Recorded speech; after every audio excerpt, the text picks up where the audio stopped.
के नेतृत्व में शिक्षा विभाग में गुणात्मक और सकारात्मक सुधार हुए हैं।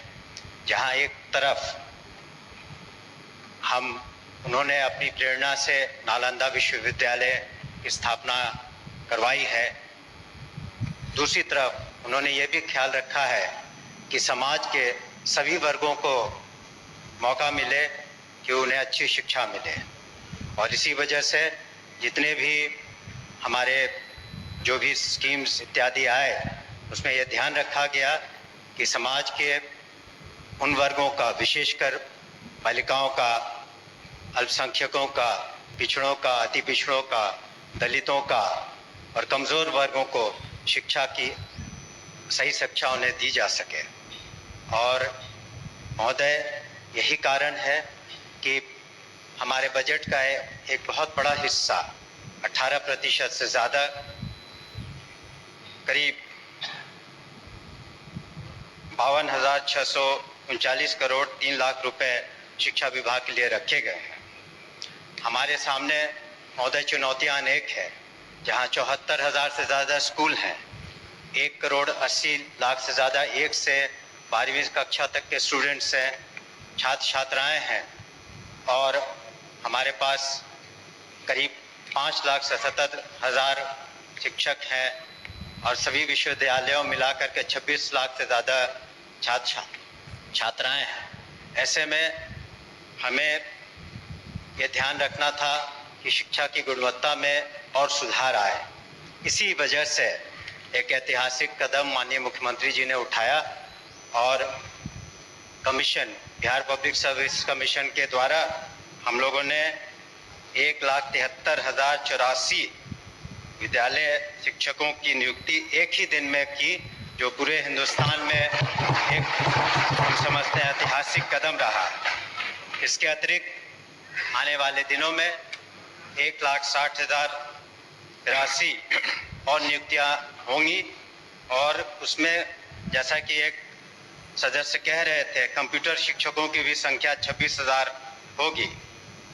इसके अतिरिक्त स्थानीय निकायों से जो शिक्षक थे उन्हें राज्यकर्मी का दर्जा देने के उद्देश्य से हम लोगों ने सक्षमता परीक्षा रखी, और प्रथम सक्षमता परीक्षा में 1,87,000 स्थानीय निकाय द्वारा ये लोग उत्तीर्ण हुए।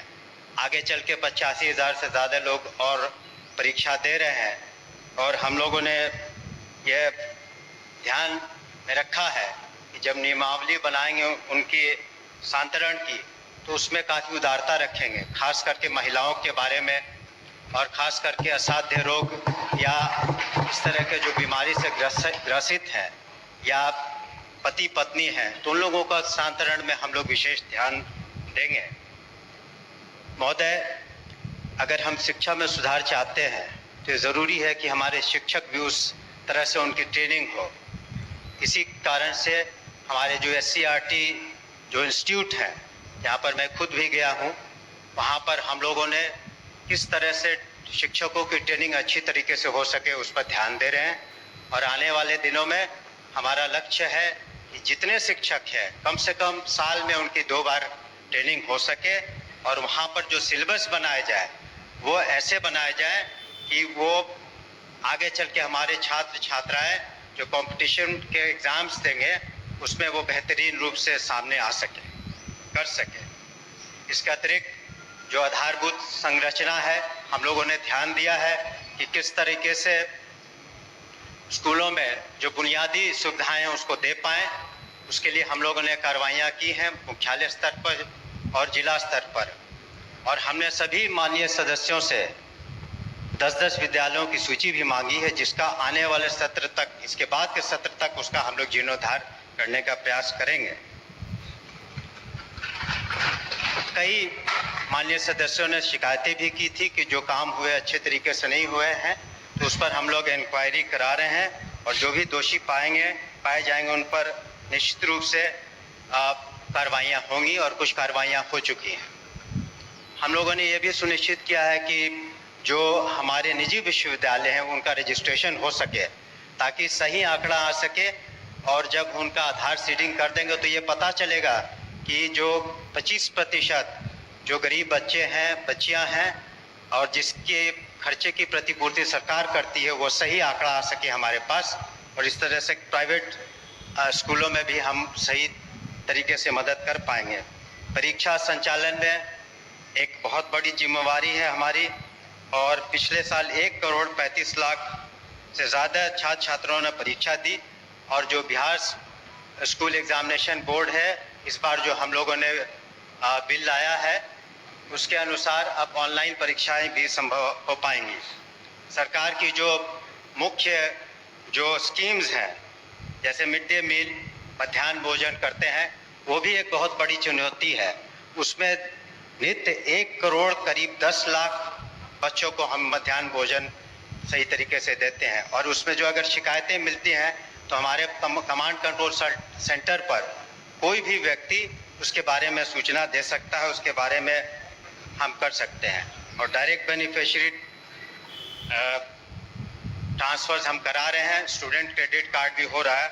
और अंत में मैं कुछ आंकड़ों को प्रस्तुत करना चाहूँगा, जिससे पता चलेगा कि किस तरह से शिक्षा में गुणात्मक सुधार आए हैं। शिक्षकों की संख्या महोदय 2006 में 1,80,000 थी, इस बार 2024 में 5,77,000 है। इस तरह से विद्यालय में जो छात्र और शिक्षक का अनुपात था, पहले जो 65 और 1 का था, अब 32 और 1 का हो गया। उसी तरह से साक्षरता दर में महिलाओं में पहले 33% थी, अब 74% हो गई। आउट ऑफ स्कूल चिल्ड्रन जो है 1% से कम हो गए हैं, और बजट में 11 गुना से ज़्यादा वृद्धि हुई है। अतः मैं अपने शेष अब एक हमने कहाँ टाइम है, आप समय कहाँ है? अतः सदन हमारी मांग को पारित करे और हमारी जो प्रोसीडिंग का पार्ट बना दिया जाए, हमने जो वक्तव्य है। क्या माननीय सर श्री अजय कुमार सिंह अपना कटौती प्रस्ताव वापस लेना चाहते हैं? बोलेंगे तब ना। हाँ तो ले महोदय पुनः आग्रह करते हैं प्रोसीडिंग का पार्ट बताइए। प्रश्न यह है कि शीर्षक की मांग 10 रुपए से घटाई जाए। जो इस प्रस्ताव के पक्ष में वे हाँ कहें। अरे आप भी नहीं बोल रहे अजय जी, अरे आप कहें तो आप तो बोलिए। जो इस प्रस्ताव के विपक्ष में है वे ना कहें। मैं समझता हूं कि विपक्ष में बहुमत है, विपक्ष में बहुमत है, यह प्रस्ताव अस्वीकृत हुआ। अब मैं मूल प्रस्ताव को लेता हूं। प्रश्न यह है कि शिक्षा विभाग के संबंध में प्रथम अनुपूरक व्यय विवरण के अनुदान तथा नियोजन की मांगों की अनुसूची में सम्मिलित योजनाओं के लिए 31 मार्च 2025 को समाप्त होने वाले वर्ष के भीतर भुगतान के दौरान जो व्यय होगा, उसकी पूर्ति के लिए बिहार विनियोग संख्या 2 अधिनियम 2024 के उपबंध के अतिरिक्त 10,391 करोड़ 30,83,000 रुपए से अधिक अनुपूरक राशि प्रदान की जाए। जो इस प्रस्ताव के पक्ष में वे हाँ कहें, जो इस प्रस्ताव के विपक्ष में वे ना कहें। मैं समझता हूं कि पक्ष बहुमत है, पक्ष बहुमत है, यह प्रस्ताव स्वीकृत हुआ, मांग स्वीकृत हुई। माननीय सदस्यगण, आज के लिए निर्धारित कार्यों के निष्पादन होने तक सदन की सहमति से बैठक की अवधि विस्तारित की जाती है। माननीय सदस्यगण, अब शेष अनुदानों की मांगे गिलोटिन के माध्यम से लिए जाएंगे। प्रश्न यह है कि प्रथम अनुपूरक व्यय विवरण के अनुदान तथा नियोजन की मांगों की अनुसूची में सम्मिलित योजनाओं के लिए 31 मार्च 2025 को समाप्त होने वाले वर्ष के भीतर भुगतान के दौरान जो व्यय होगा, उसकी पूर्ति के लिए बिहार विनियोग संख्या 2 अधिनियम 2024 द्वारा स्वीकृत राशि के अतिरिक्त कृषि विभाग के मांग संख्या 1 कृषि विभाग के संबंध में 303 करोड़ 35,45,000 रुपए, मांग संख्या 2 पशु एवं मत्स्य संसाधन विभाग के संबंध में 310 करोड़ 52,49,000 रुपए, मांग संख्या 3 भवन निर्माण विभाग के संबंध में 2,847 करोड़ 47,97,000 रुपए, मांग संख्या 4 मंत्रिमंडल सचिवालय विभाग के संबंध में 41 करोड़ 44,96,000 रुपए, मांग संख्या 6 निर्वाचन विभाग के संबंध में 87 करोड़ 85 लाख रुपए, मांग संख्या 7 निगरानी विभाग के संबंध में 48 लाख रुपए। मांग संख्या 8 कला संस्कृतियों के संबंध में 17 करोड़ 44 लाख 28 हजार रुपए। मांग संख्या 9 सहकारिता विभाग के संबंध में